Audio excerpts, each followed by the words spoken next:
الحمد لله رب العالمين والصلاة والسلام على خير خلقه محمد وعلى آله وصحبه أجمعين ومن تبعهم بإحسان إلى يوم الدين. أما بعد، قال رسول الله تبارك وتعالى: آمن الرسول بما أنزل إليه من ربه والمؤمنون كل آمن بالله وملائكته وكتبه ورسله. وقال النبي صلى الله عليه وسلم في حديث جبريل: الایمان ان تؤمن باللہ وملائکتہ وکتبہ ورسلہ. معزز سامعین اور قابل احترام خواتین، جیسا کہ آپ کو معلوم ہے، ایمان کے ارکان کا سلسلہ جاری ہے، اور اس سلسلے میں ابھی فی الحال ہم لوگ نبی اکرم صلی اللہ علیہ وسلم کے سلسلے میں تفصیلی گفتگو سن رہے ہیں. پچھلے درس میں نبی اکرم صلی اللہ علیہ وسلم کے اخلاق، آپ کی عادات اور اطوار سے متعلق گفتگو کی گئی. آج انشاءاللہ العزیز نبی اکرم صلی اللہ علیہ وسلم کے خلقی یعنی فطری اور نیچرل جو صفات تھیں ان کو اپنانے کی کوشش کی جائے گی. ان میں سے کچھ چیزیں تو ایسی ہیں جنہیں ہم اختیار کر سکتے ہیں تو ہمیں اختیار کر لینا چاہیے، اور کچھ چیزیں ایسی ہیں جو ہم اختیار نہیں کر سکتے ہیں تو اس کے ہم مکلف ہی نہیں ہیں، پابند نہیں ہیں. بہرحال جو باتیں آج آپ کے سامنے ہونے جا رہی ہیں اس کے ذریعہ انشاءاللہ العزیز نبی اکرم صلی اللہ علیہ وسلم کا ایک حلیہ، ایک پکچر ہمارے سامنے مختصر انداز میں آ جائے گی. نبی اکرم صلی اللہ علیہ وسلم کی سلسلے میں صحیح بخاری مسلم دونوں کی روایت ہے. عن براء بن عازب رضی اللہ تعالیٰ عنہ قال: کان احسن الناس وجہا واحسنہ خلقا. نبی اکرم صلی اللہ علیہ وسلم سب لوگوں میں سب سے زیادہ خوبصورت چہرے والے اور سب سے زیادہ خوبصورت جسم والے تھے. یہ دوسری روایت میں یہ بھی بخاری مسلم کی ہے. راوی کہتے ہیں: لم ارى شيئا قط احسن منه. میں نے کبھی بھی نبی اکرم صلی اللہ علیہ وسلم سے زیادہ خوبصورت کوئی چیز دیکھی ہی نہیں.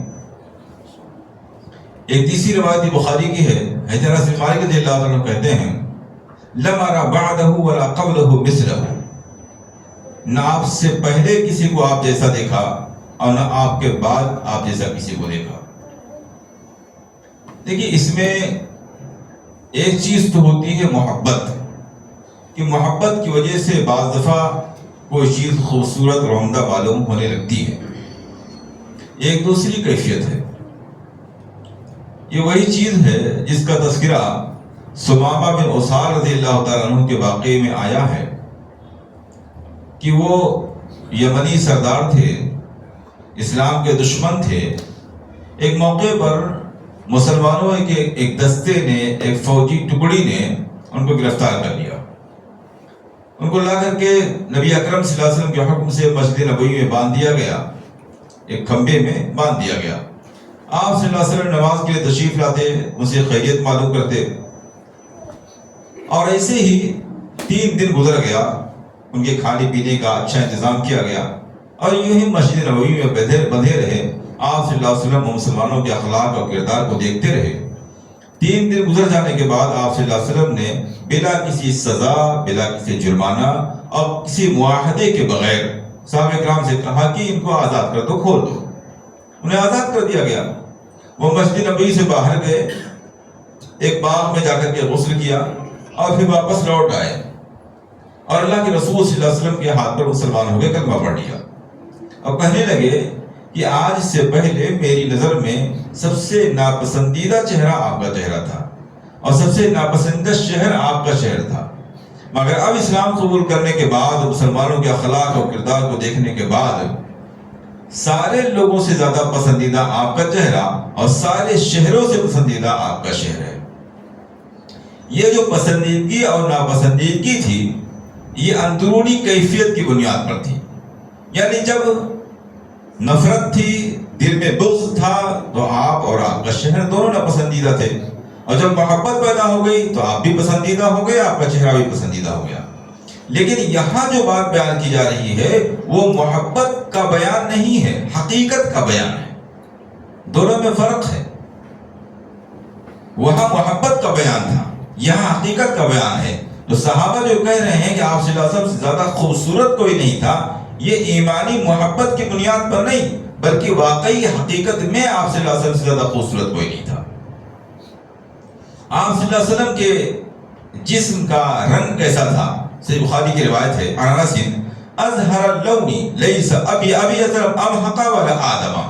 آپ صلی اللہ علیہ وسلم بڑے کھلتے ہوئے رنگ کے تھے، بڑے کھلے رنگ کے تھے، نہ تو بہت زیادہ گورے چٹے تھے اور نہ ہی گندمی کلر کے تھے، بلکہ دونوں کے درمیان کے تھے۔ آپ کا چہرہ کیسا تھا؟ صحیح بخاری کی روایت ہے، سئل البراء، حضرت براء بن عازب رضی اللہ تعالیٰ سے پوچھا گیا، اکان وجہ النبی صلی اللہ علیہ وسلم مثل السیف، کیا آپ صلی اللہ علیہ وسلم کا چہرہ تلوار کی طرح تھا؟ عرب والے لمبے خوبصورت چہرے کو تلوار سے تشبیہ دیا کرتے تھے، اس لیے پوچھنے والے نے پوچھا کیا آپ صلی اللہ علیہ وسلم کا چہرہ تلوار کی طرح تھا، یعنی آپ لمبے چہرے کے خوبصورت تھے؟ قال لا بل مثل القمر، راوی کہتے ہیں نہیں، تلوار کی طرح نہیں بلکہ آپ کا چہرہ چاند کی طرح سے تھا، یعنی روشن، چمکدار، خوبصورت اور گول سا چہرہ تھا۔ اسی طرح صحیح مسلم کی روایت ہے، جابر بن سمرہ رضی اللہ عنہ کہتے ہیں، قال رجل وجهه مثل السيف، ایک آدمی نے کہا کہ نبی اکرم صلی اللہ علیہ وسلم کا چہرہ تلوار کی طرح تھا۔ قال جابر لا بل كان مثل الشمس والقمر وكان مستديرا، جابر رضی اللہ عنہ کہتے ہیں نہیں، تلوار کی طرح نہیں تھا، تلوار کی طرح کہنے میں ایک قسم کی مذمت بھی پائی جا رہی ہے۔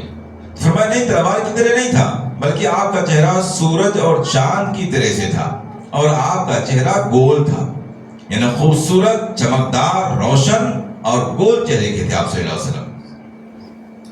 اسی طرح ابو ہریرہ رضی اللہ عنہ کہتے ہیں، ما رأيت شيئا احسن من رسول اللہ صلی اللہ علیہ وسلم كأن الشمس تجري في وجهه، میں نے آپ صلی اللہ علیہ وسلم سے زیادہ خوبصورت کسی کو دیکھا ہی نہیں، ایسا معلوم پڑتا تھا کہ سورج آپ کے چہروں میں چل رہا ہو، اس قدر چمک اور اس قدر روشنی آپ صلی اللہ علیہ وسلم کے چہرے میں تھی۔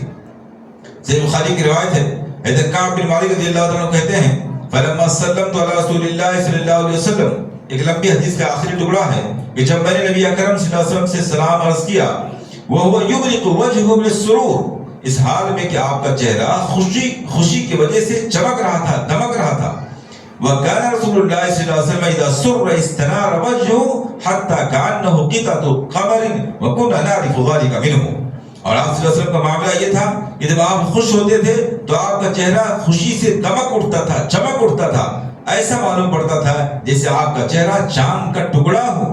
وَكُنَّا نَعْرِفُ ذَلِكَ مِنْهُ، اور ہم اس کے ذریعے آپ صلی اللہ علیہ وسلم کی خوشی پہچان لیا کرتے تھے۔ آپ خوش ہوتے تھے تو آپ کے چہرے پر آپ کی خوشی کے آثار معلوم پڑنے لگتے تھے، آپ کے چہرے کی خوبصورتی، چمک دمک بڑھ جایا کرتی تھی۔ اسی طرح صحیح مسلم کی روایت ہے، عن جابر بن سمرہ رضی اللہ تعالیٰ عنہ قال کان رسول اللہ صلی اللہ علیہ وسلم ذلیع الفم اشکر العینین، اللہ کے رسول صلی اللہ علیہ وسلم چھوٹے منہ والے نہیں تھے بلکہ بڑے منہ والے تھے اور بڑی چوڑی آنکھوں والے تھے، گول آنکھوں والے یا چھوٹے منہ والے نہیں تھے، بڑے منہ والے اور بڑی آنکھوں والے تھے۔ اسی طرح سے آپ صلی اللہ علیہ وسلم کے پتلی جو تھی بالکل سیاہ تھی اور جو سفیدی کا حصہ ہوتا ہے یہ سرخی کی طرف مائل تھا، یعنی سفید اور اس میں ہلکی سی سرخی، یہ آپ صلی اللہ علیہ وسلم کے آنکھوں کی پوزیشن تھی۔ اور دوسری روایتوں میں آتا ہے کہ آپ صلی اللہ علیہ وسلم کی آنکھوں کا معاملہ یوں تھا، معلوم پڑتا تھا کہ جیسے آپ نے سرما لگایا ہوا ہے، حالانکہ آپ سرما نہیں لگائے تھے، یعنی آپ کی آنکھیں سرمگی تھی، سرما آپ لگائے ہوئے ہوتے تھے، لگاتے تھے، لیکن بغیر سرمے کے بھی آپ کی آنکھیں سرمگی ہوتی تھی۔ آپ صلی اللہ علیہ وسلم کے بالوں کی کیفیت کیا تھی؟ مسلم احمد کی روایت ہے، انس کان رسول اللہ صلی اللہ علیہ وسلم رجل الشعر ليس بالسرة ولا جعد القرط، آپ صلی اللہ علیہ وسلم کے بال درمیانی قسم کے تھے، نہ تو بالکل سیدھے تھے اور نہ گھمرانے تھے، نہ گھمرانے تھے اور نہ بالکل سیدھے تھے، بلکہ آپ صلی اللہ علیہ وسلم کے شعر مبارک، بال مبارک درمیانی قسم کے تھے۔ وعن علی قال کان رسول اللہ صلی اللہ علیہ وسلم کثیر الشعر الراس راجلہ، اللہ کے رسول صلی اللہ علیہ وسلم بہت زیادہ سر کے بالوں والے تھے، یعنی آپ کے سر کے بال کافی گھنے اور زیادہ تھے اور وہ درمیانی قسم کے تھے، نہ بہت زیادہ سیدھے ہوں اور نہ ہی گھنگرالے ہوں، دونوں کے درمیان تھے۔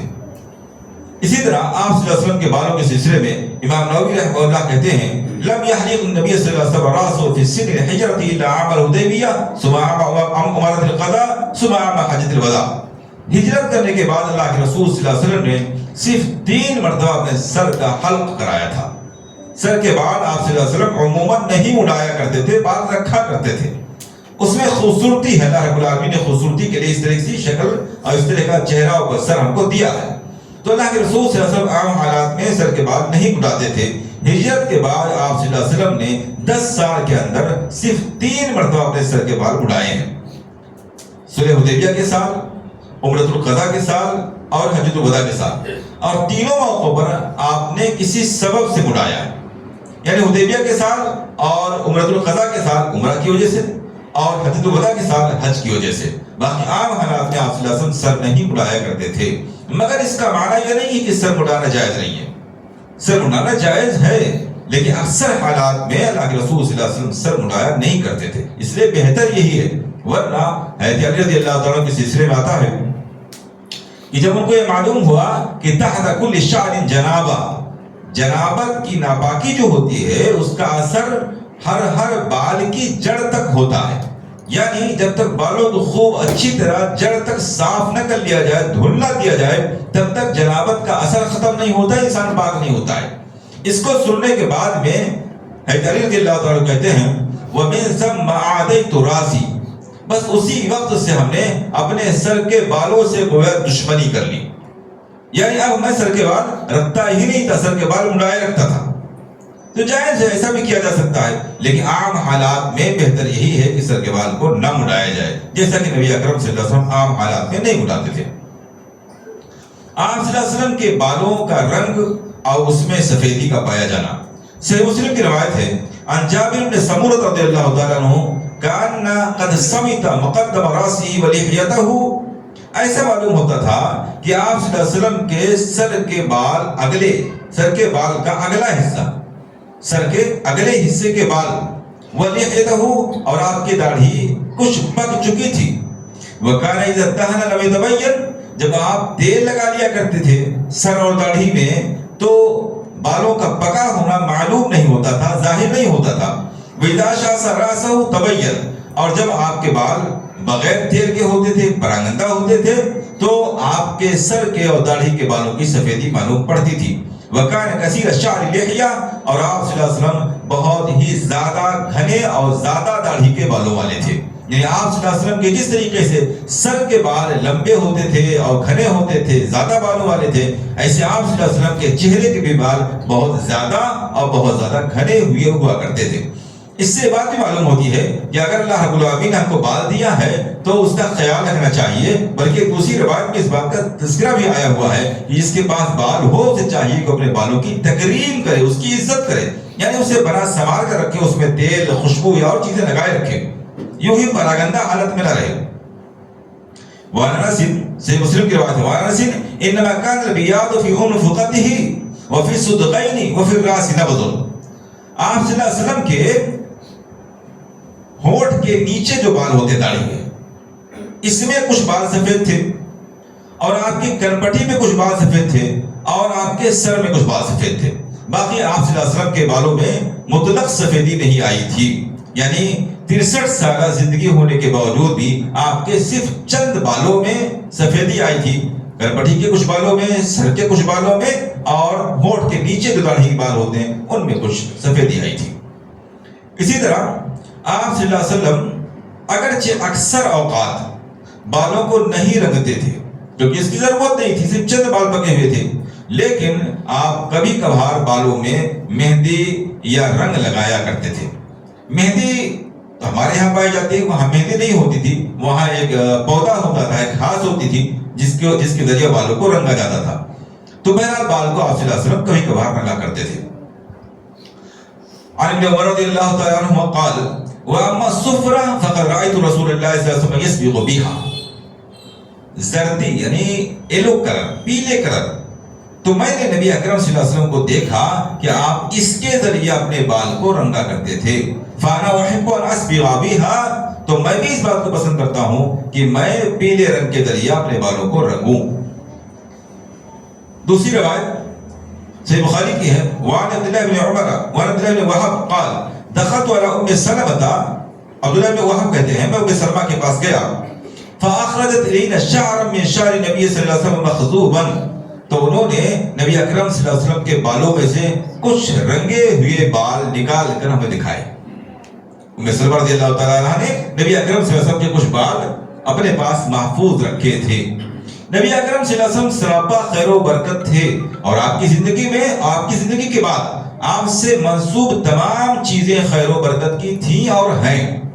اسی لیے آپ کی زندگی میں بہت سی صحابیات سے آپ کے متعلق آتا ہے کہ آپ صلی اللہ علیہ وسلم کے پسینے مبارک کو وہ محفوظ کر کے خوشبو میں ملایا کرتی تھی تاکہ خوشبو اور زیادہ خوشبودار ہو جائے۔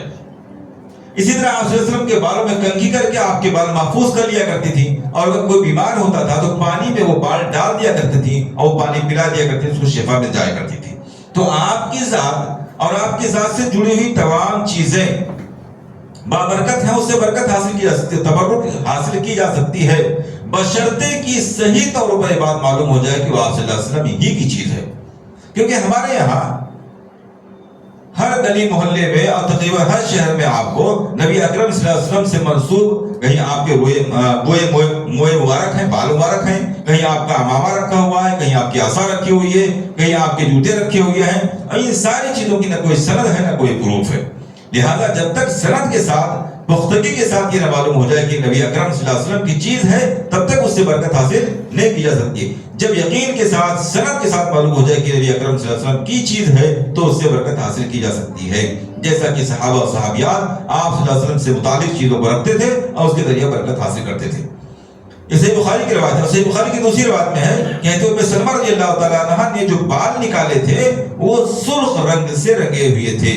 گویا آپ صلی اللہ علیہ وسلم کے بالوں کے رنگ کے بارے میں دو روایتیں مل گئیں، ایک پیلے رنگ کی روایت اور دوسرے سرخ رنگ کی روایت۔ ایسا معلوم ہوتا ہے کہ آپ صلی اللہ علیہ وسلم جو بالوں کو رنگتے تھے تو اس وقت اس میں سرخی رہتی رہی ہوگی، اور جب سرخی اترنے لگتی ہے، رنگ اترنے لگتا ہے تو وہ پیلا پن اس کے اندر آ جایا کرتا ہے۔ تو ایسا ممکن ہے کہ بعض جب آپ رنگتے رہے ہو تو اس میں سرخی رہتی ہو اور اس کے بعد وہ پیلا رہتا ہو۔ اور یہ بالوں کا رنگنا، اگر کوئی آدمی بہت زیادہ ضعیف اور بوڑھا نہیں ہو گیا ہے تو اس کے لیے بالوں کا رنگنا مسنون ہے، اور اتنا مسنون ہے کہ صحیح بخاری کی روایت ہے، آپ صلی اللہ علیہ وسلم نے ارشاد فرمایا ان الیہود والنصارى لا يصبغون فخالفوهم، یہودی عیسائی اپنے بالوں کو نہیں رنگتے ہیں، لہٰذا ان کی مخالفت کرو، اور اگر بال پک گئے ہو تو بالوں کو رنگا کرو، البتہ کالے رنگ سے رنگنے سے منع کیا گیا ہے، فاجتنبوا السواد، کالے رنگ سے نہ رنگا جائے۔ آپ پیلے رنگ سے، ڈارک کلر سے، براؤن سے، ڈارک براؤن سے، کسی بھی رنگ سے رنگ سکتے ہیں، لیکن بالکل ایسا کالا رنگ جو جس کے ذریعے انسان کو دھوکہ ہو جائے، ایسے کالے رنگ کے ذریعے بالوں کو رنگنا جائز نہیں ہے۔ آپ صلی اللہ علیہ وسلم کے بالوں کی لمبائی، آپ صلی اللہ علیہ وسلم عموماً 3 قسم کے بال رکھا کرتے تھے۔ کندھوں کی لمبائی کے برابر آپ کے بال کندھوں کو چھو رہے ہوتے تھے، کبھی اپنے کان کی لو کے برابر اور کبھی کان کی لو اور کندھوں کے درمیان گردن تک، کندھے کے برابر، گردن کے برابر اور کان کی لو کے برابر۔ یہ 3 طریقے ہوتے تھے نبی اکرم صلی اللہ علیہ وسلم کے بال رکھنے کے۔ عموماً آپ صلی اللہ علیہ وسلم کے بال ان تینوں میں سے کسی ایک طریقے سے ہوتے تھے۔ اسی کو عربی میں لما، جمہ اور وفرہ کہا گیا، الگ الگ بالوں کے الگ الگ نام ہیں۔ اس لیے مسنون بال رکھنے کے سلسلے میں مسنون یہ ہے کہ یا تو آدمی مکمل تراش دے، بلیڈ لگا دے، وہ بھی جائز ہے جسے حضرت رضی اللہ عنہ کا قول آیا، یا وہ سر کے سارے بال برابر رکھے۔ ایسا نہیں کرنا جائز ہے کہ کچھ بال چھوٹے رکھے جائیں، کچھ بال بڑے رکھے جائیں، ایسا کرنے کو قضا کہا گیا ہے اور اس سے اسلام نے منع کیا ہے۔ جیسا کہ آج کل فیشن چل گیا ہے کہ ہمارے سائڈ کے بال یا پیچھے کے بال بہت چھوٹے کر دیے جاتے ہیں اور درمیان کے بال بہت بڑے ہوتے ہیں، ایسا کرنا اسلام میں ممنوع ہے، جائز نہیں ہے۔ تیسری شکل یہ ہے کہ ہم زلف رکھیں، لمبے بال رکھیں، اور لمبے بال کی وہی 3 شکلیں بنیں گی جو نبی اکرم صلی اللہ علیہ وسلم رکھتے تھے، کان کی لو کے برابر رکھیں یا گردن کے برابر رکھیں یا کندھے کے برابر رکھیں۔ کندھے سے زیادہ بڑا رکھنا، عورتوں کی چوٹیوں کی طرح سے بڑھا دینا جیسا کہ بہت سے لوگ رکھتے ہیں، وہ آپ صلی اللہ علیہ وسلم سے ثابت نہیں ہے، آپ کی سنت کے خلاف ہے اور عورتوں کی مشابہت بھی ہے، اس لیے وہ جائز نہیں ہے۔ بالوں میں مانگ نکالنا، حدیث میں آتا ہے کانا سید کانا یسدر اولا، آپ صلی اللہ علیہ وسلم شروع میں اپنے بالوں میں مانگ نہیں نکالتے تھے، سارے بالوں کو کنگھی کر کے پیچھے کر دیا کرتے تھے مشرکین کی مخالفت میں.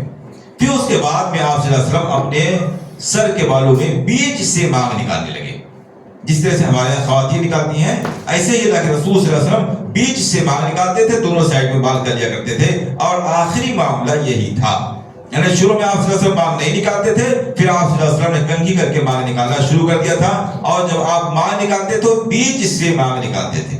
لہذا مانگ نکالنا اور بیچ سے مانگ نکالنا اور بڑے بال رکھنا، اس کی خوبصورتی کا خیال رکھنا، یہ سب چیزیں آپ صلی اللہ علیہ وسلم کی صفات میں سے ہیں. ان کو اگر کوئی آدمی سنت سمجھ کے کرتا ہے تو انشاءاللہ وہ ثواب کا بھی مستحق ہوگا. اسی طرح سے آپ صلی اللہ علیہ وسلم جب کنگھی کرتے تھے تو اس میں دائنے سائڈ سے کنگھی کرنے کی شروعات فرمایا کرتے تھے، جیسا کہ حضرت عائشہ رضی اللہ تعالیٰ فرماتی ہیں کان یحب التیمم فی طہورہ وترجلہ وتنعلہ وفی شأن کلہ. آپ صلی اللہ علیہ وسلم دائنے طرف سے شروع کرنے کو پسند فرماتے تھے، اپنے پاکی کے معاملے میں بھی، یعنی وضو کرنا ہے، غسل کرنا ہے تب بھی، وترجلہ اور کنگھی کرنے کے معاملے میں بھی دائیں سائڈ سے شروع کرتے تھے، وترجلہ وتنعلہ ایسے ہی جوتا یا چپل جب پہننا ہوتا تھا تو پہلے دائیں پیر میں پہنتے تھے پھر بائیں پیر میں پہنتے تھے، وفی شأن کلہ اور اپنے تمام ایسے اہم کاموں کی شروعات دائیں سائڈ سے کیا کرتے تھے. لہذا اس سے بات معلوم ہوئی کہ کنگھی تمام اہم معاملات میں بھی اور کنگھی کرنے میں بھی آپ کی سنت یہ ہے کہ دائیں سائڈ سے شروعات کی جائے. اسی طریقے سے بالوں کی چوٹی بنانا، اگرچہ بالوں میں چوٹی رکھنا بھی ثابت ہے. چنانچہ مکہ کے واقعہ کا حدیثوں میں تذکرہ آتا ہے کہ ایک موقع پر مشرکین نے نبی اکرم صلی اللہ علیہ وسلم کو مارنا پیٹنا شروع کیا. وہاں ابو بکر صدیق رضی اللہ تعالیٰ عنہ گھر پہ موجود تھے، کسی نے آ کر کے خبر دی.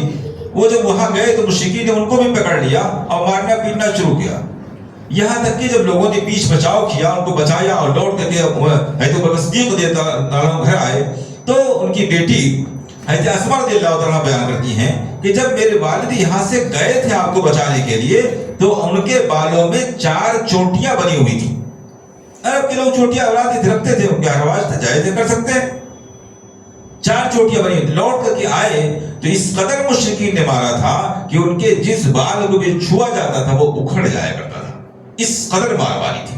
تو بہرحال جائز ہے، بالوں میں چوٹی بنائی جا سکتی ہے. عورتوں کی مشابہت سے بچتے ہوئے، عورتوں کی مشابہت سے بچتے ہوئے، کس طریقے سے عورتیں بال رکھتی ہیں یا بالوں میں چوٹی کرتی ہیں اس طرح کے بال تو نہیں رکھے جا سکتے ہیں، نہ اس طرح کی چوٹی بنائی جا سکتی ہے. اس کے علاوہ اگر کوئی مردوں میں طریقہ ہے ہمارے یہاں رائج تو ہو سکتا ہے، اور چونکہ ہمارے یہاں کوئی طریقہ نہیں ہے اس لیے اس سے بچنا ہی بہتر ہے. تو بہرحال جائز تھا، عرب کے لوگ ایسا کرتے تھے، لیکن خود نبی اکرم صلی اللہ علیہ وسلم سے ایسا کرنا ثابت نہیں ہے. آپ صلی اللہ علیہ وسلم نے ایسا نہیں کیا ہے، البتہ جائز کے دائرے میں کیا جا سکتا ہے. آپ صلی اللہ علیہ وسلم کا قد کیسا تھا؟ بخاری مسلم کی روایت ہے، حضرت برا بن عازب رضی اللہ عنہ کہتے ہیں لیس بالطویل البائن ولا بالقصیر، نہ تو بہت زیادہ لمبے قد کے تھے کہ لمبا پن آپ کو معلوم پڑے خوب، اور نہ ہی آپ پست قد کے تھے بلکہ درمیانی قد کے تھے. چنانچہ حضرت صلی اللہ علیہ وسلم کہتے ہیں کان ربعۃ من القوم لیس بالطویل ولا بالقصیر، آپ اپنی قوم کے لوگوں میں درمیانی قد کے تھے، نہ بہت زیادہ طویل لمبے قد کے تھے اور نہ ہی پست قد کے تھے. بلکہ آپ صلی اللہ علیہ وسلم کا معاملہ کیا تھا؟ وَكَانَ مَائِلًا إِلَى الطُّولِ، آپ صلی اللہ علیہ وسلم لمبائی کی طرف میلان رکھتے تھے، یعنی لمبے قد کے تھے. اِذَا كَانَ مَشَىٰ كَانَ أَطْوَلَ النَّاسِ، جب آپ صلی اللہ علیہ وسلم چلتے تھے تو لوگوں میں لمبے قد کے معلوم پڑتے تھے، یعنی آپ کا قد ذرا ابھرتا ہوا تھا. اتنا لمبا تو نہیں تھا کہ برا معلوم پڑے، لیکن آپ کا قد ذرا ابھرتا ہوا تھا. جب لوگوں کے ساتھ چلتے تھے تو معلوم پڑتا تھا کہ آپ کا قد ذرا لمبا ہے. خاتم نبوت، نبوت کی مہر، آپ صلی اللہ علیہ وسلم کے پشت پر نبوت کی مہر تھی. چنانچہ صحیح بخاری کی روایت ہے عن سائب بن یزید قال نظرت الى خاتمه بین کتفیہ مثل زر الحجلۃ، میں نے نبی اکرم صلی اللہ علیہ وسلم کے دونوں کندھوں کے بیچ پیٹھ میں آپ صلی اللہ علیہ وسلم کی مہر نبوت کو دیکھا، وہ شترمرغ کے انڈے کی طرح سے تھی.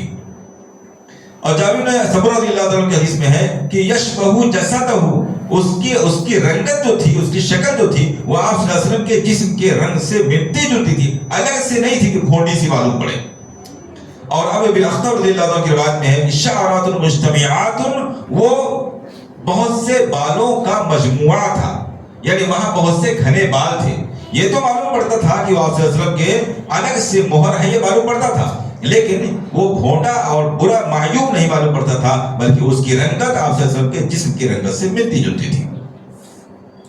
آپ صلی اللہ علیہ وسلم کے جسم کی خوشبو.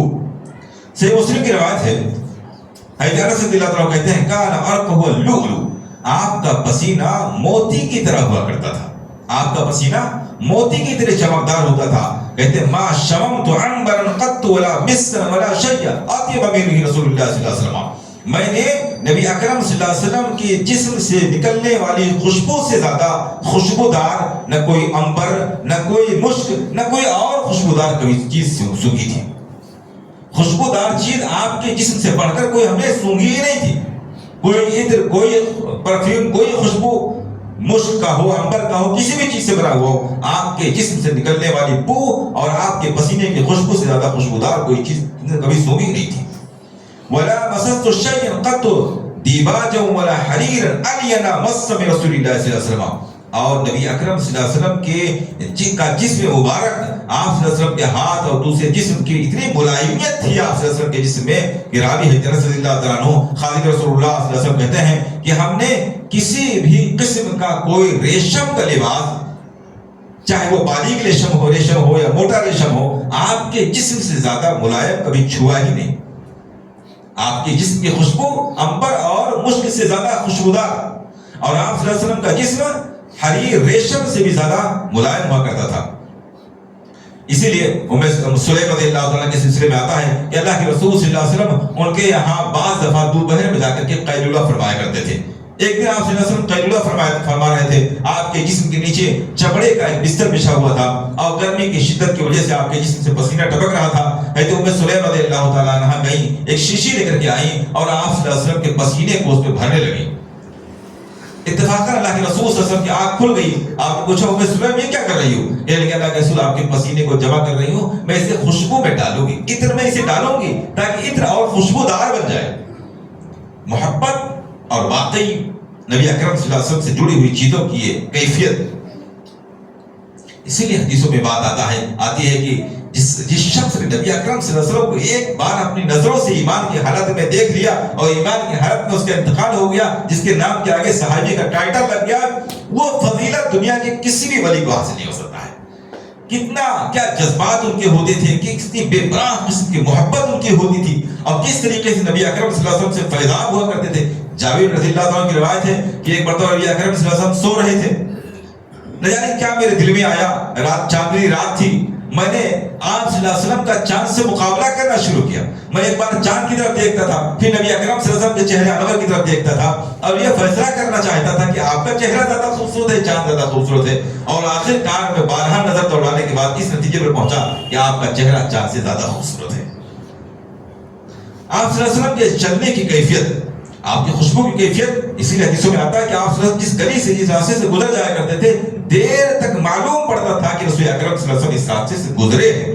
اس لیے دیکھیے ہم نے شروع میں ذکر کیا تھا، کچھ چیزیں ایسی ہیں جو اختیار کر سکتے ہیں، کچھ چیزیں اختیار نہیں کر سکتے ہیں. ہم اپنے جسم کو اتنا خوشبودار خود سے تو نہیں بنا سکتے ہیں، نیچرل طور پہ خوشبودار ہو جائے یہ تو ممکن نہیں ہے، یہ تو نبی اکرم صلی اللہ علیہ وسلم کی خصوصیات میں سے، لیکن عطر کے ذریعہ خوشبو لگا کر کے ہم خوشبودار بن سکتے ہیں. تو بتکلف ہی صحیح، نہ نیچرل طور پہ صحیح، بتکلف ہی صحیح، ہمیں چاہیے کہ خوشبو کا زیادہ سے زیادہ استعمال کریں. یہ نبی اکرم صلی اللہ علیہ وسلم کی سنت بھی ہے اور آپ کا نیچرل نیچر بھی تھا. یعنی فطری طور پر بھی آپ صلی اللہ علیہ وسلم بہت زیادہ خوشبودار تھے، آپ کا جسم، آپ کا پسینہ، اور آپ صلی اللہ علیہ وسلم بے پناہ خوشبو کا استعمال بھی کیا کرتے تھے. اسی لیے خوشبو کا ہدیہ واپس کرنے یا رد کرنے کی اجازت نہیں، منع کیا گیا اس سے. تو بہرحال ہم بتکلف ہی صحیح، اپنے بناوٹی طور پر ہی صحیح خوشبو لگا کر کے اپنے لباس کو، اپنے جسم کو خوب خوشبودار بنانے کی کوشش کریں. خاص طور سے جب مسجدوں میں آئیں، مسجدوں میں جو آئے تو خاص طور سے اس کا اہتمام کریں. اب کوئی ایسی بدبو والی چیز اپنے ساتھ لے کر کے نہ آئیں جس کی وجہ سے مصلی کو یا فرشتوں کو تکلیف ہوتی ہو، کیونکہ اللہ کے رسول صلی اللہ علیہ وسلم نے اسی لیے جمعہ کے دن غسل کرنا شروع میں فرض قرار دیا تھا کہ لوگ محنتی تھے، دفعہ تھے، لوگ محنت کرتے تھے، موٹا کپڑا پہنتے تھے، ان کے جسم سے بدبو آیا کرتی تھی، پسینہ پھوٹتا تھا. آپ نے فرمایا غسل کرنا واجب ہے. غسل یوم الجمعہ واجب علی کل محتلم، ہر بالغ غسل کر کے آئے واجب ہے. لیکن جب لوگ خوشحال ہو گئے، نوکر چاکر ہو گئے، اچھا لباس پہننے لگے، ادھر خوشبو لگانے لگے، تو آپ نے فرمایا جو غسل کر لے بہتر ہے، نہ غسل کرے تب بھی جائز ہے. تو غسل صرف اس لیے فرض کر دیا تھا کہ لوگوں کو تکلیف نہ ہو، اور اسی لیے آپ صلی اللہ علیہ وسلم نے مسجد میں لہسن، پیاز، اس طرح کی بدبودار حلال چیزوں کو کھا کر کے آنے سے منع کیا ہے تاکہ جسم سے بدبو نہ اٹھے. اور آپ نے فرمایا کہ ہر وہ چیز جسے انسان کو تکلیف ہوتی ہے اس سے فرشتوں کو بھی تکلیف ہوتی ہے، اور مسجد میں فرشتے بھی موجود رہتے ہیں. اس لیے ہم اپنے آپ کو خوب بہترین انداز میں اچھے لباس کے ساتھ اور خوشبو کے ساتھ آئیں تاکہ فرشتوں کو بھی، انسانوں کو بھی ہم سے کوئی تکلیف نہ ہو، اور نبی اکرم صلی اللہ علیہ وسلم کی سنتی پابندی بھی ہو جائے. آپ صلی اللہ علیہ وسلم کے چلنے کی کیفیت کیا تھی؟ یہ میں مختصر سے خاکہ آپ کے سامنے رکھ رہا ہوں، ورنہ سیرت کی کتابوں میں صحابہ کرام نے اس طریقے سے نبی اکرم صلی اللہ علیہ وسلم کے حلیے کو بیان کرنے کی کوشش کی ہے کہ اگر ہم اسے پڑھیں، اسے دیکھیں تو ایسا معلوم ہوتا ہے کہ گویا ہم تصور کی آنکھوں سے نبی اکرم صلی اللہ علیہ وسلم کو دیکھ رہے ہیں. اور ظاہر سی بات ہے نبی اکرم صلی اللہ علیہ وسلم سے محبت پیدا کرنے کے لیے ان سب چیزوں کا پایا جانا ضروری ہے. اس لیے میں یہ مشورہ دوں گا کہ نبی اکرم صلی اللہ علیہ وسلم کی محبت پیدا کرنے کے لیے حقیقی طور پر اپنے ایمان کی آنکھوں سے، تصور کی آنکھوں سے نبی اکرم صلی اللہ علیہ وسلم کا مشاہدہ اور معائنہ کرنے کے لیے ہمیں سیرت کی کتابوں کا بارہا مطالعہ کرنا چاہیے. اور اس میں سب سے آسان، سب سے بہتر کتاب جو ہمارے لیے ممکن ہے، ہمارے پاس اویلیبل ہوتی ہے، وہ الرحیق المختوم ہے. آپ خوب پڑھیں، آپ محسوس کریں گے کہ کس طریقے سے سیرت میں کیا کیا، کس طریقے سے انوکھے واقعات پیش آئے ہیں، اور کس طریقے سے سیرت کو پڑھنے سے ایک انسان کی تربیت ہوتی ہے اور وہ اپنے آپ کو نبی اکرم صلی اللہ علیہ وسلم کے قریب محسوس کرتا ہے. آپ صلی اللہ علیہ وسلم کے چلنے کی کیفیت کیا ہوتی تھی؟ جامع ترمذی کی روایت ہے، عن علی کان رسول اللہ صلی اللہ علیہ وسلم اذا مشى تکفأ تکفؤا کانما ينحط من الصبب. آپ صلی اللہ علیہ وسلم چلتے تھے تو بھرپور طریقے سے چلتے تھے، ایسا معلوم پڑتا تھا جیسے کسی آپ ڈھلان سے نیچے اتر رہے ہوں. یعنی آپ کی رفتار تیز ہوتی تھی، قدم بڑی مضبوطی کے ساتھ رکھتے تھے، لڑکھڑاتے ہوئے آپ صلی اللہ علیہ وسلم چلتے تھے، پورے جسم کے ساتھ اپنے قدم کو اٹھا کر کے ایسا معلوم پڑتا تھا جیسے آپ اوپر سے کسی نیچے کی طرف چل رہے ہوں. اسی طرح ایک دوسری روایت ہے، عن ابن عباس رضی اللہ تعالیٰ عنہما کان نبی صلی اللہ علیہ وسلم اذا مشى مشیا مجتمعا، جب آپ چلتے تھے تو پورے جسم کے ساتھ چلتے تھے. ایسا نہیں کہ ایک قدم اٹھا کے چل رہے ہیں، قدم لڑکھڑا رہا ہے، آپ ہلتے ڈلتے ہوئے چل رہے ہیں. ایک سستی والی کیفیت آپ کی چال میں نہیں ہوتی تھی، بھرپور طریقے سے آپ سے چلتے تھے.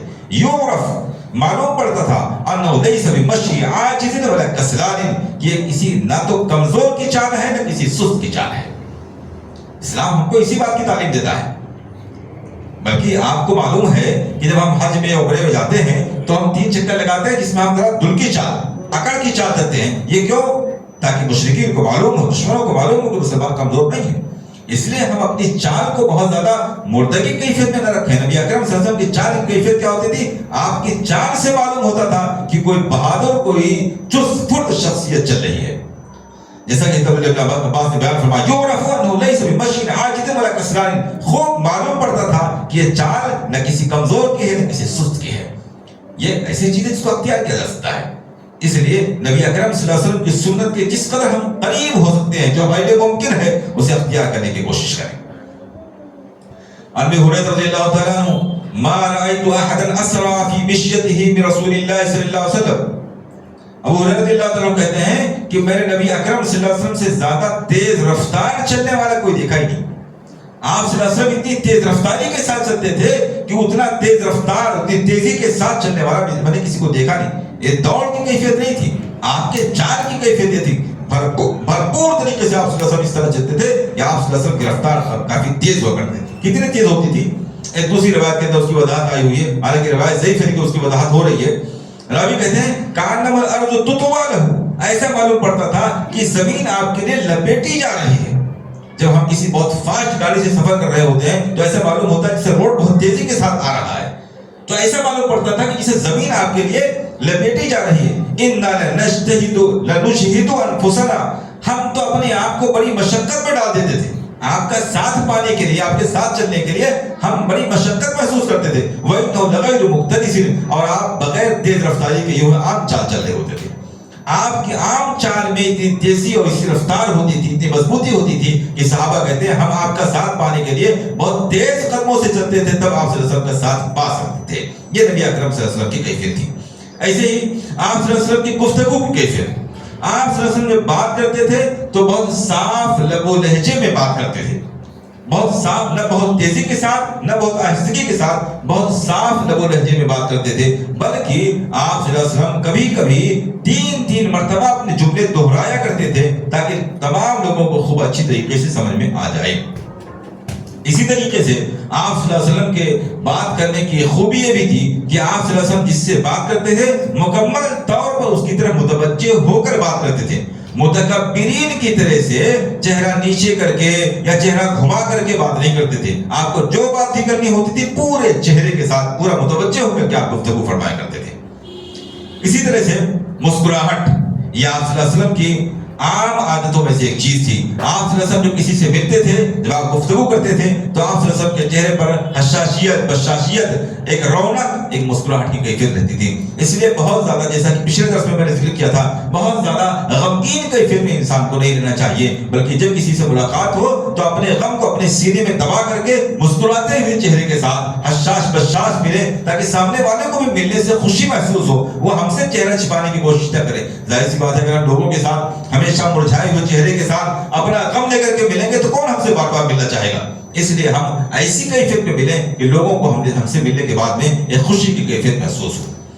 اسی طریقے سے آپ صلی اللہ علیہ وسلم ایک انسان تھے، اس لیے آپ کو غصہ بھی آتا تھا، یہ انسانی نیچر ہے اور غصہ آنا بھی چاہیے۔ غصہ کے موقع پر غصہ نہ آنا یہ بھی انسانی کمزوری ہے، کمزور شخص کی علامت ہے۔ ہمیشہ غصہ آنا یہ شیطان کے غالب آ جانے کی علامت ہے، اور کبھی غصہ نہ آنا یہ بزدل اور کمزور انسان کی نشانی ہے۔ اس لیے ہمیشہ غصہ نہیں آنا چاہیے۔ اگر ہمیشہ غصہ آ رہا ہے تو پھر قرآن ہم کو تعلیم دے رہا ہے وَإِمَّا يَنزَغَنَّكَ مِنَ الشَّيْطَانِ نَزْغٌ فَاسْتَعِذْ بِاللَّهِ، اگر شیطان آپ پر غلبہ حاصل کر رہا ہے، آپ پہ وسوسہ ڈال کر آپ کو غصہ دلا رہا ہے تو اعوذ باللہ من الشیطان الرجیم خوب پڑھیے تاکہ شیطان غالب نہ آئے۔ اور اگر کبھی غصہ نہیں آ رہا ہے تو آپ محسوس کریں اپنے اندر، آپ کے اندر ایک قسم کی کمزوری ہے، بزدلی ہے کہ کسی بات پر غصہ آپ کو آ ہی نہیں رہا۔ اس لیے آپ صلی اللہ علیہ وسلم غصے کے موقع پر سخت غضبناک بھی ہوا کرتے تھے اور عام حالات میں آپ صلی اللہ علیہ وسلم مسکرایا بھی کرتے تھے۔ غصے کو قابو میں کرنا بھی آپ کی خصوصیت تھی۔ چنانچہ غصے کی مثالوں میں سے ایک مثال یہ ہے کہ ایک مرتبہ حضرت عمر فاروق رضی اللہ تعالیٰ عنہ یہود کی توریت کا ایک نسخہ لے کر کے آئے، توریت کا ایک نسخہ لے کر کے آئے اور آپ صلی اللہ علیہ وسلم کی مجلس میں اسے لے کر کے پڑھنے لگے۔ اب ان کی توجہ تو اس پیج کی طرف تھی، اس نسخے کی طرف تھی، اسے دیکھ کر کے وہ پڑھ رہے تھے، اور نبی اکرم صلی اللہ علیہ وسلم غصے کی وجہ سے آپ کا چہرہ سرخ ہوا جا رہا تھا، یہاں تک کہ راوی کہتے ہیں کہ کان الرمان فقیہ فی وجہی، ایسا معلوم پڑتا تھا کہ جیسے آپ کے چہرے میں انار کے دانے نچوڑ دیے گئے۔ غصے کی وجہ سے آپ کا چہرہ اس طرح سرخ ہوا جا رہا تھا، معلوم ہوتا تھا آپ کے چہرے پر انار کے دانے نچوڑ دیے گئے ہیں۔ ابو بکر صدیق رضی اللہ تعالیٰ عنہ جیسی شخصیت، ان کی نظر نبی اکرم صلی اللہ علیہ وسلم کے چہرے پہ پڑی اور کہا عمر دیکھ نہیں رہے اللہ کے رسول سے ناراض ہو رہے ہیں۔ جب وہ فاروق کی نظر پڑی کہ اللہ کے رسول سے ناراض ہو رہے ہیں تب انہیں پڑھنا بند کیا اور اللہ کے رسول صلی اللہ علیہ وسلم سے اپنی خطا کی معذرت ظاہر کی۔ تو یہ آپ صلی اللہ علیہ وسلم کی کیفیت تھی کہ آپ بعض موقعوں پر سخت غضبناک بھی ہوا کرتے تھے، لیکن عام طور پر یہ غضبناکی دین کے لیے ہوتی تھی، دنیا کے معاملے میں اس قسم کی غضبناکی نہیں ہوا کرتی تھی۔ مثلا حضرت انس بن مالک رضی اللہ تعالیٰ عنہ اللہ کے رسول صلی اللہ علیہ وسلم کے خادم ہیں، 10 سال تک آپ صلی اللہ علیہ وسلم کے ساتھ خدمت میں لگے رہے، پوری حیات مدنی زندگی میں آپ صلی اللہ علیہ وسلم کی خدمت کرتے رہے۔ وہ کہتے ہیں میں بچہ تھا، آپ صلی اللہ علیہ وسلم مجھے کام کے لیے بھیجا کرتے تھے، میں جا کر بچوں کے ساتھ کھیلنے لگتا تھا، بھول جاتا تھا کہ اللہ کے رسول نے کسی کام سے آپ کو بھیجا ہے۔ حالانکہ نبی اکرم صلی اللہ علیہ وسلم نے کسی کام سے بھیجا ہوتا تھا تو وہ اہم کام ہوتا تھا، فلاں کے پاس بلا دو، فلاں کو فلاں سے ایسی بات کہے تو اس کو بھیجا ہوتا تھا، اور میں جا کر بچوں کے ساتھ کھیلنے لگتا تھا۔ نبی اکرم صلی اللہ علیہ وسلم جب دیکھتے تھے دیر ہو گئی تو آپ صلی اللہ علیہ وسلم مجھے ڈھونڈتے ہوئے نکلتے تھے اور دیکھتے تھے کہ میں بچوں کے پیچھے بچوں کے ساتھ کھیل رہا ہوں، تو پیچھے سے ہمارے کندھے میں آپ صلی اللہ علیہ وسلم ہاتھ رکھتے تھے۔ جب میں پلٹ کر دیکھتا تھا تو میں شرم سے پانی ہو جاتا تھا، مجھے اب یاد آتا تھا کہ اللہ کے رسول نے کسی کام سے آپ کو بھیجا تھا، پھر میں بھاگا ہو جاتا تھا۔ لیکن آپ صلی اللہ علیہ وسلم کہتے ہیں کہ میں نے آپ کی خدمت کی، لیکن آپ صلی اللہ علیہ وسلم نہ کبھی غصہ ہوئے، نہ کبھی ڈانٹا، نہ کبھی مارا۔ عام حالات یہ تھے، آپ کا اخلاق بہت کریمانہ تھے، بہت بلند اخلاق کے آدمی تھے آپ، لیکن اس کے باوجود جب دین کا کوئی معاملہ آتا تھا تو اس میں آپ صلی اللہ علیہ وسلم غصہ بھی ہوا کرتے تھے۔ اسی طریقے سے متوجہ ہونے کا آخری چیز، متوجہ ہونے کا جو تذکرہ ہم نے آپ سے کیا کہ جب بھی کسی کی طرف متوجہ ہوتا ہے بات کرنے میں یا کسی اور معاملے میں تو آپ مکمل طور سے متوجہ ہوتے تھے، صرف ذرا سا چہرہ گھما کر کے یا بے توجہی کے ساتھ کسی سے بات نہیں کرتے تھے۔ کسی سے بات کرنی ہوتی تھی مکمل طور پر آپ متوجہ ہو کر کے اس کی طرف رخ کر کے اس سے مخاطب ہو کر کے آپ سے بات کیا کرتے تھے۔ اس لیے کہ یہ متکبر کی عادت ہے، تکبر کی عادت ہے کہ چہرہ پھیر کر کے یا سر نیچے کر کے یا بے توجہی کے ساتھ کسی سے بات کی جائے۔ تو اللہ کے رسول صلی اللہ علیہ وسلم بہت اعلیٰ اخلاق کے ساتھ اعلیٰ اخلاق کے مالک تھے، اس لیے آپ صلی اللہ علیہ وسلم کی صفتوں میں کوئی ایسی صفت نہیں ملے گی جس سے بدخلقی کے آثار ظاہر ہوتے ہوں۔ یہ آپ صلی اللہ علیہ وسلم کا ایک حلیہ تھا، آپ صلی اللہ علیہ وسلم کے ایک صفات کی ایک جھلک تھی جو آپ کے سامنے رکھی گئی ہے۔ یقینی طور پر ان ساری چیزوں کے دیکھنے اور پڑھنے کے بعد میں ہمارے دلوں میں نبی اکرم صلی اللہ علیہ وسلم کی محبت کے جذبات بھی پیدا ہوتے ہیں، اور ایسا کسی حد تک ہم بہرحال میں جہاں تک سمجھتا ہوں ہم ان سب باتوں کو سننے کے بعد میں ایسا محسوس ہوتا ہے کہ اسے نبی اکرم صلی اللہ علیہ وسلم کو کسی حد تک تصور کی آنکھوں سے ہم دیکھ رہے ہیں۔ آپ کا قد یہ ہے، آپ کے بال ایسے ہیں، آپ کا چہرہ گول ہے، آپ مسکراتے ہیں، آپ بولتے ہیں، آپ غصہ ہوتے ہیں تو یہ کیفیت ہوتی ہے، آپ چل رہے ہیں تو یہ کیفیت ہوتی ہے، آپ مسافہ کر رہے ہیں تو یہ کیفیت ہوتی ہے۔ یہ ساری کیفیتیں جو ہمارے حدیث میں بیان کی گئی ہیں اس سے بہرحال سننے اور پڑھنے کے بعد میں ہم نبی اکرم صلی اللہ علیہ وسلم سے قربت محسوس کرتے ہیں، اور یہ قربت انشاءاللہ العزیز آپ سے محبت کا ذریعہ ہوگی۔ اللہ رب العالمین سے دعا ہے کہ ہمیں آپ صلی اللہ علیہ وسلم کی سیرت کو سننے سمجھنے اور جن چیزوں کو اختیار کیا جا سکتا ہے ان کو اختیار کرنے اور نبی اکرم صلی اللہ علیہ وسلم سے حقیقی محبت کرنے کی توفیق عنایت فرمائے، آمین۔ وآخر دعوانا الحمدللہ رب العالمین۔ کوئی سوال وغیرہ